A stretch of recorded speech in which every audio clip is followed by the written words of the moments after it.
এ কেন কহিবে কৃষ্ণ উদ্দেশ্য আমার। রাধে রাধে। এসব কবিরাজ গোস্বামী পাদের পয়া শ্রীমন মহাপ্রভুর এই গম্ভীরায় এই বিরহ উন্মাদ রসায় যদি একটু লক্ষ্য করা যায় তাহলে শ্রীমন মহাপ্রভুর কত ভাব অনুভব করা যাবে। রাধে রাধে, হরিবোল হরিবোল, জয় শ্রী রাধে। এবারে এগিয়ে গেলেন, যখন তুলসীর কাছে উত্তর পেল না, সম্মুখে দেখলেন মালতী মল্লিকা জাতি জ্যোতিকে বৃক্ষগণ তারা দোদুল্যমান। পুষ্প একেবারে ভারাক্রান্ত হয়ে যেন ভূমিতে লুটিয়ে পড়েছে। মালত্যদর শিব কচ্ছিন মল্লিকে জাতি জ্যোতিকে প্রীতিঙ্গ জনয়ন জাত কর পর্শন মাধব। হে মালতী, হে মল্লিকে, হে জাতি, হে জ্যোতিকে, প্রাণনাথ প্রাণে বধূ এখানে এসে কি তোমাদের তার কর স্পর্শ করে পুষ্প চয়নে করেছে। ওই কর পরশে তোমরা আনন্দিতা হয়ে যেন প্রেমে নৃত্য করেছ। তবে এবারে কৃপা করে বলে দাও প্রাণ বধূ কোন পথে গেছে। ব্রজগোপীগণ হরিণীকে দর্শন করলেন, বনের হরিণীকে লক্ষ্য করে গলা জড়ায় ধরে বললেন, অপ্পেন পত্নী উপগত প্রিয় এহ গাত্র স্তন বনদৃশাং সখী সুনির্বৃতি অচ্যুতব কান্তাঙ্গ সঙ্গ কুচ কুমকুম রঞ্জিতয়া কুন্দস্বজ কুলপতরিহ ব্যতিবা গন্ধ। হরিণীকে জড়ায় ধরে বলছে, হে মৃগপত্নী, তুমি কৃপা করে বলো প্রিয়ার সহিত মিলিত হয়ে প্রাণনাথ প্রাণ গোবিন্দ তিনি কি এখানে গমন করেছিলেন? এখানকার বাতাসের মধ্যে দেখছি তার গলার যে কুন্দ ফুলের মালা, সেই মালার গন্ধ ভাসছে, আর তার সঙ্গে কুমকুমের গন্ধটা নাসাতে পাচ্ছি। কেন? তিনি কান্তাকে প্রেম আলিঙ্গন করেছিলেন। কান্তাকে প্রেম আলিঙ্গন করায় কান্তার বক্ষের যে কুমকুম কুন্দ মালায় লেগে গেছে, আর সেই কুন্দ ফুলের মালার গন্ধ বাতাসে ভাসছে। কৃপা করে বলে দাও। রাধে রাধে। এইভাবে শ্রীমান মহাপ্রভু এক এক বৃক্ষকে বুকে জড়িয়ে ধরে কৃষ্ণান্বেষণ করছে, যেন তিনি হরিণীকে জড়িয়ে ধরে বলছে। এগুলি সব এক একটা রাস অন্তর্ধান রাসের শ্লোক। সম্মুখে দেখলেন বৃক্ষগণ তারা ফল ভারানত হয়ে ভূমিতে লুটিয়ে পড়ে আছে। ধীরে ধীরে শ্রীমান মহাপ্রভু তাদের কাছে গিয়ে জিজ্ঞাসা করছে, বলো না, বাহুং প্রিয়াংশ উপধায় গৃহীত পদ্ম রামানুজস্তুলসিকা কুলই অলি কুলইর মদন্ধই অম্বিয় মানবস্তরব প্রণামং কিংবা অভিনন্দতি চরণ প্রণয় অবলোকই। বলো বলো বৃক্ষগণ, প্রিয়ার সহিত প্রাণনাথ গোবিন্দ কি এখানে এসেছিল, যে তার মনোহর কান্তির দ্বারা তোমাদের আনন্দ দিয়ে এই স্থানে গমন করেছে? তোমরা তার চরণে যখন প্রণাম করেছিলে, তিনি কৃপা দৃষ্টিতে কি তোমাদের প্রণাম গ্রহণ করেছিল? এবার বলো তিনি কোন পথে গেছে, কৃপা করে বলে দাও। রাধে রাধে। প্রতি বৃক্ষ বল্লি জয়ীছে, এবারে ভ্রমিতে ভ্রমিতে অশোকের তলে কৃষ্ণ প্রভু দেখে আচম্বিতে। অশোকের তলে কৃষ্ণ দেখে আচম্বিতে। কৃষ্ণ দেখি মহাপ্রভু এবার খাইয়া চলিলা, আগে দেখি কৃষ্ণ তবে অন্তর ধ্যান কইলা। শ্রীমন মহাপ্রভু বাহু দুটি বাহু প্রসারিত করে প্রাণনাথ প্রাণ বধূ বলে যখনই এগিয়ে গেলেন, প্রাণ কৃষ্ণ দেখা দিয়ে অন্তর্ধান হলেন। কৃষ্ণ দর্শনে বিরহ ব্যথুরা শ্রীমন মহাপ্রভু রায় কিশোরীর ভাবে বিভাবিতা হয়ে আছাড় দিয়ে পড়লেন। এই তো কৃষ্ণ, এখনই পাইনু দর্শন, কাহা গেলা বধূ, এই তো পাইনু দর্শন। এই দেখা দাও বলতে বলতে মূর্ছা গেলেন। স্বরূপ রাম রায় নাম শোনায় শ্রীমন মহাপ্রভুকে চৈতন্য করলেন। চৈতন্য পাওয়ার সাথে সাথে রাম রায়ের গলা জড়িয়ে ধরে গোবিন্দ লীলামৃতের একটি শ্লোক, যে শ্লোকটি করুণাময়ী রাধারানী বিশাখাকে বলেছিলেন, নবম্বু দলসদ দূতি নবতরিন মনোজ্ঞাম্বর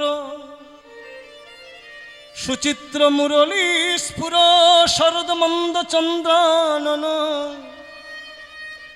ময়ূর দল ভূষিত শুভগতর হার প্রভু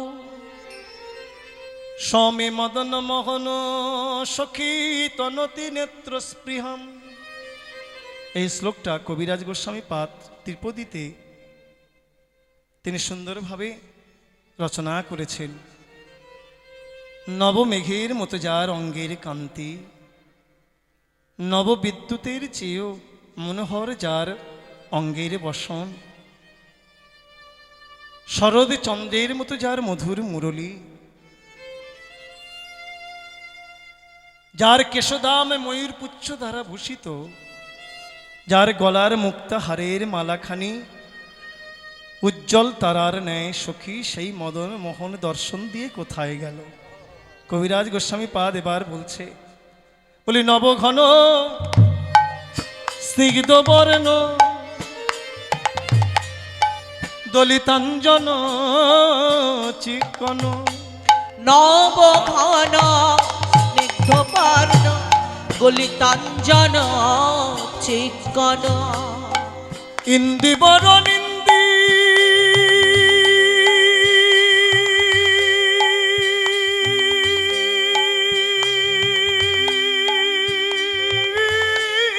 সুকমল,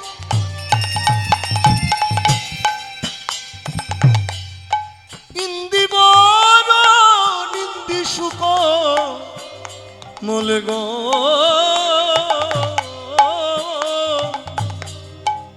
ইন্দিবর নিন্দি সুকমল। আরে যিনি উপমার গণ হরে সবার নয়ন, কৃষ্ণ কান্তি পরম প্রবল। এবার শ্রীমন মহাপ্রভু স্বরূপ রাম রায়ের কণ্ঠে জড়ায় ধরে বলছে, সখী কহ সখী কি করি উপায় গো, কহ সখী কি করি উপায়। আরে কৃষ্ণ অদ্ভুত বলা হয় মোর নেত্র চাত, না দেখি পিয়াসে মরি যায় সখী রে,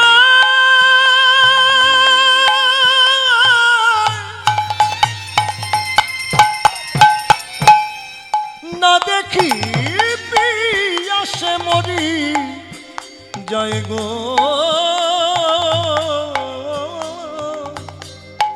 না দেখি পিয়াসে মরি যায়।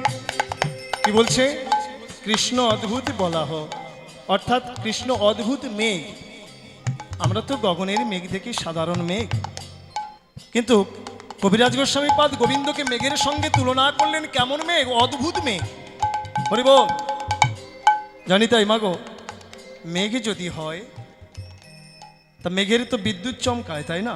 মেঘের যখন উদয় হয় মেঘের মধ্যে বিদ্যুৎ চমকায়। তা শ্রীমন মহাপ্রভু বলছে, কহ সখী কি করি উপায়, কৃষ্ণ অদ্ভুত বলা হোক মোর নেত্র চাত। হ্যাঁ, কৃষ্ণ অদ্ভুত মেঘ। অঙ্গের বর্ণটি কেমন? স্নিগ্ধ মেঘের বর্ণ। শুধু তাই নয়, তার বর্ণের কত চাকচিক্যতা। চাকচিক্য কেমন? কাজলকে বিশেষ রূপে ঘষলে তার যে একটা চাকচিক্যতা দেখা যায়, আমার গোবিন্দের অঙ্গের চাকচিক্যতা তার থেকে অনেক বেশি। বলছে আমার নয়ন যুগল চাতক। জয় রাধে রাধে। চাতক কিন্তু তার একটা ধর্ম আছে। তার যদি পিপাসা পায়, সে যদি জলের কাছেও বাস করে, সে কিন্তু এক বিন্দু জল নিজে নিয়ে খায় না। গগন পানে চেয়ে থাকে কখন মেঘের উদয় হবে, আর মেঘ হতে যখন স্নিগ্ধ স্ফটিক বাড়ি ঝরে পড়বে, সেই স্ফটিক বাড়ি গ্রহণ করে তার পিপাসা দূরীভূত করে। তা শ্রীমন মহাপ্রভু বলছে কৃষ্ণ অদ্ভুত মেঘ, আমি মেঘ দর্শন করলাম। এই তো অশোকের তরুতলে আমি দেখলাম ওই মেঘকে, কিন্তু আমার নয়ন চাতক মেঘ দেখে বড় আশায় মেতে উঠেছিল যে একটু পিপাসার বাড়ি অন্তত পাবো, কিন্তু কোথায় গেল। আচ্ছা, কৃষ্ণ যদি মেঘ হয়, মেঘের বিদ্যুৎ কেমন? কবিরাজ গোস্বামী পাদ বলছে, ও ওই সৌদামিনী নিরন্তর, সৌদামিনী পীতম্বর, স্থির নহে নিরন্তর, আবার মুখি তাহারে বকে পাতি ভালো, মুখি তাহার বকে পাতি ভালো গো, মুখি তাহার বকে পাতি ভালো,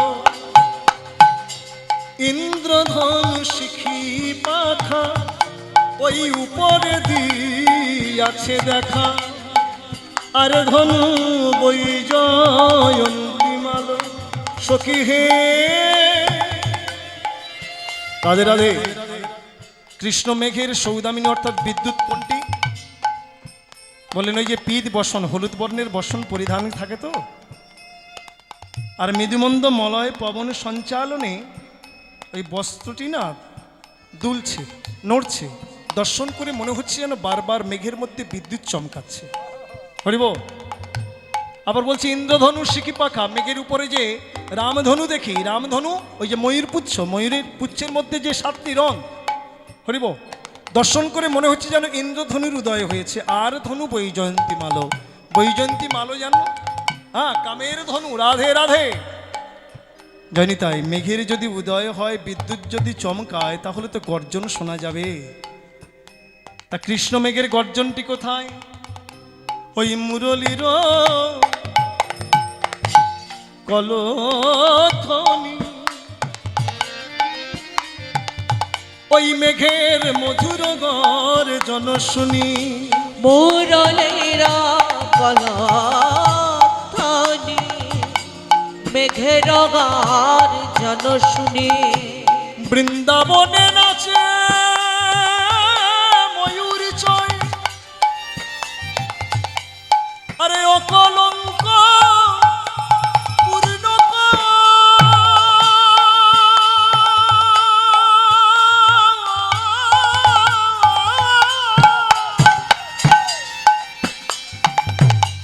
ওই লাবণ্য জ্যোৎস্না ঝলমল, চিত্রচন্দ্রের তাহাতে উদয় গো,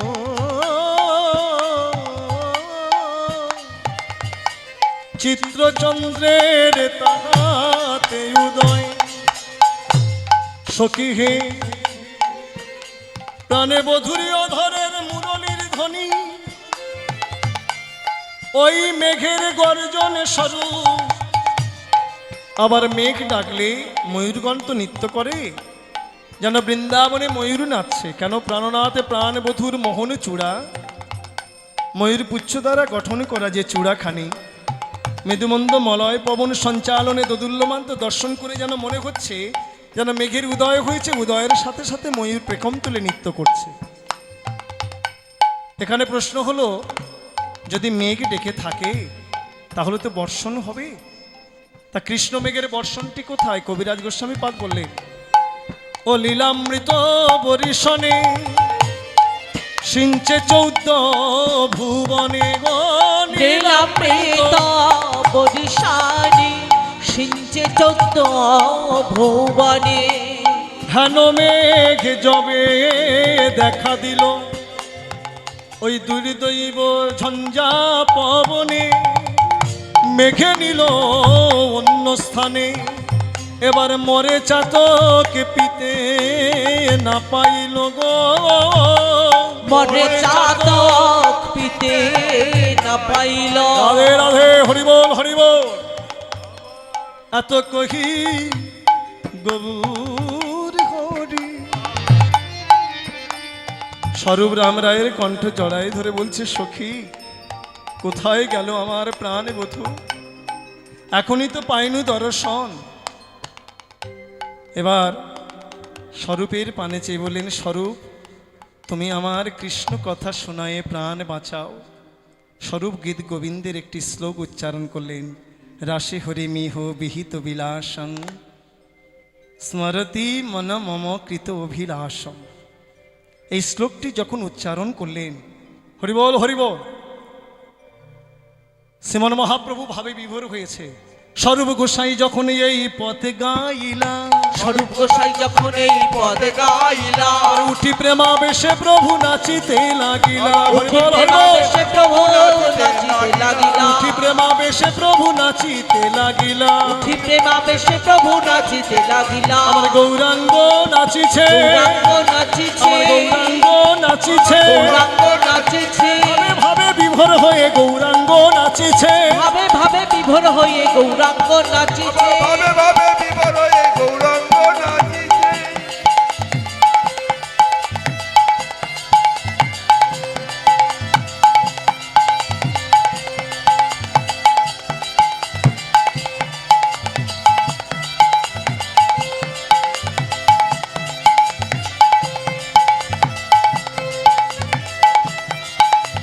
ভাবে ভাবে বিভোর হয়ে গৌরাঙ্গ নাচিছে, ভাবে ভাবে বিভোর হয়ে গৌরাঙ্গ নাচিছে। অষ্টসত্যি ভাবে সকল প্রকট হইলা, অষ্টসাত্ত্বিক ভাব সকল প্রকট হইলা, অষ্টসত্যি ভাবে সকল প্রকট হইলা।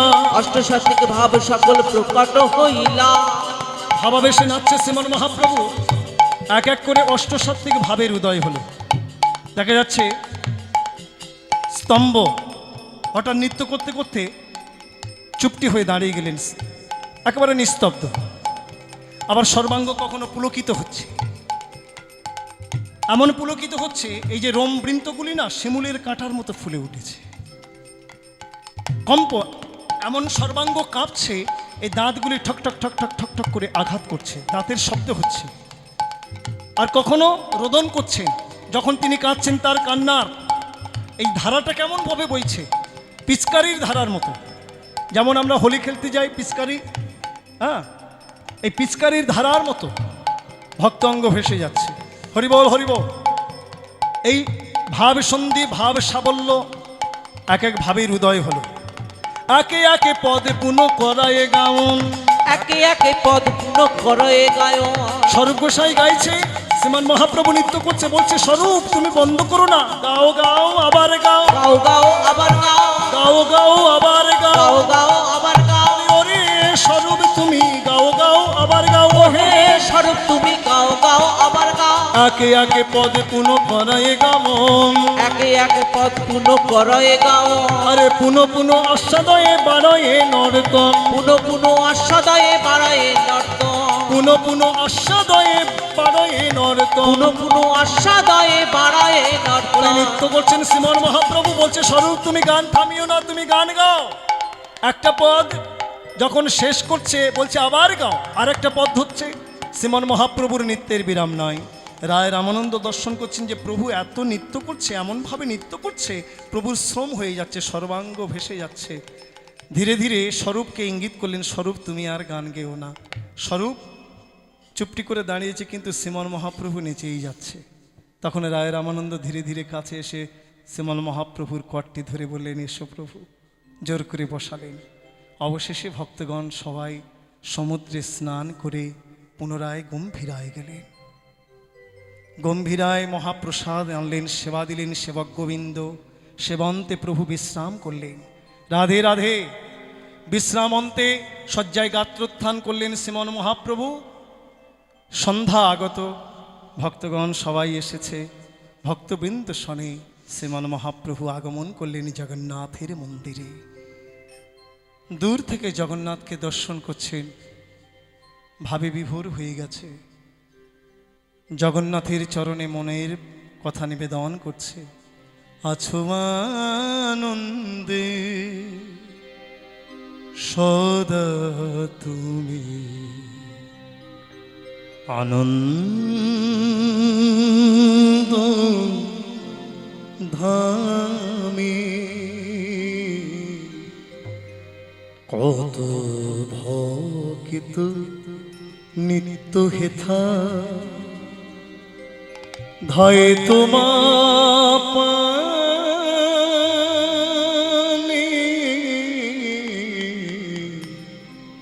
আছো আনন্দে সদা তুমি, আনন্দ ধামে।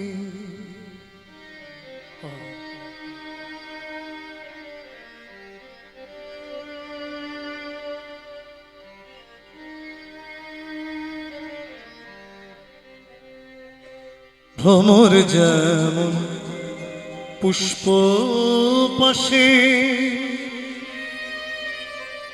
ছুটিয়া যায়, মধুর আসে। ভ্রমর যেমন পুষ্প পাশে ছুটিয়া যায়, মধুর আসে। তেমনি প্রভু আমার হৃদয়ে, তেমনি প্রভু আমার হৃদয় ঠাঁই মাগে তব চরণে।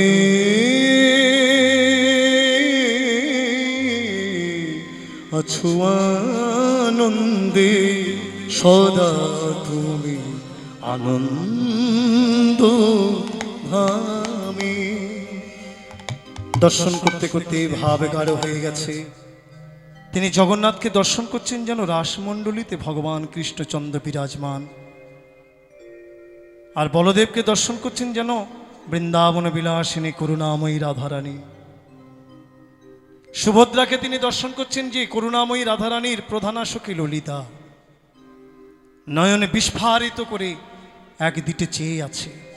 স্বরূপ বুঝেছে যে প্রভুর বাহ্য জ্ঞান নেই, বাহ্য জ্ঞান শূন্য হয়েছে।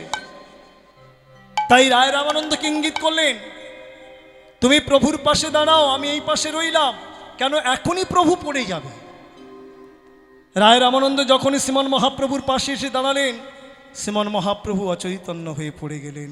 সাথে সাথে দুজনেই দুই দিক থেকে গৌর হরিকে হৃদয়ে ধরলেন। রায় রামানন্দ অঞ্চল দিয়ে বাতাস করছে, স্বরূপ প্রভু প্রভু বলে কাঁদছে। ভক্তগণ বলছে, প্রভু একবার কথা বলো। শ্রীমান মহাপ্রভু বেশ কিছুক্ষণ পরে চৈতন্য পেয়ে স্বরূপের পানে চেয়ে বললেন, স্বরূপ কোথায় আনলে? এই তো এখনই আমি রাসমণ্ডলীতে বিরাজমান ছিলাম, আমি দর্শন করছিলাম যে আমার প্রাণনাথ প্রাণবধূ রাসমণ্ডলীতে বিরাজমান, সখীর সনে কত রস আলাপ করছিলেন। এই তো দর্শন করলাম, কোথা হতে তোমরা সবাই কোলাহল করলে আর আমার দর্শন হলো না। সেই বৃন্দাবন হতে আমাকে তোমরা নীলাচলে এনেছ। স্বরূপ তখন বললেন, যাবে তোমার বধূর কাছে? হ্যাঁ স্বরূপ, আমাকে নিয়ে চলো। শ্রীমান মহাপ্রভুকে ভক্তগণ সবাই ধরাধরি করে গম্ভীরায় আনলেন। গম্ভীরায় বসেছে সকল ভক্তগণ, কেউ বাসায় ফিরতে পারছে না। রাত্রি তখন এক প্রহর। শ্রীমান মহাপ্রভু একটু স্থির হয়েছে। স্বরূপ রাম রায়ের পানে চেয়ে বলছে, একি তোমরা এখনো গম্ভীরায় বর্তমান, আপন আপন বাসায় গেলে না? বলে, প্রভু তোমাকে এমনি ভাবে রেখে কেমন করে যাই? বলে, দেখো স্বরূপ, আমি জানি না গো, আমি কখন কি বলি, কখন কি করি, কেন আমার এমন হয় আমি জানি না। আমি কৃষ্ণ দর্শনের জন্য কাঁদি, আর তোমরাও না বুঝি আমার সঙ্গে কাঁদো। আমার কৃষ্ণ চায় না গো আমি একটু স্থির হই। যাও, এখন আমি স্থির আছি, তোমরা বাসায় ফিরে যাও। সেবক গোবিন্দের কাছে শ্রীমন মহাপ্রভুর রক্ষার ভার দিয়ে ভক্তগণ সবাই বাসায় গেলেন। রাত্রি গভীর হয়েছে, যত রাত বাড়ে ততই মহাপ্রভুর বিরহ বিকার বৃদ্ধিপ্রাপ্ত হয়।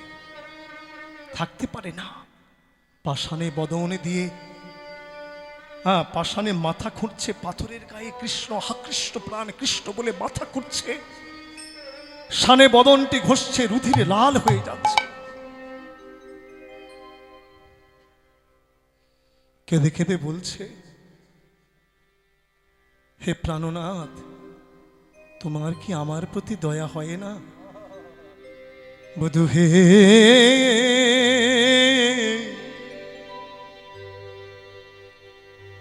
ওহে আমার প্রাণ বধূ, বধূ তুমি সে আমার প্রাণ গো, তুমি সে আমার প্রাণ। দেহ মনে আদি বধূ হে,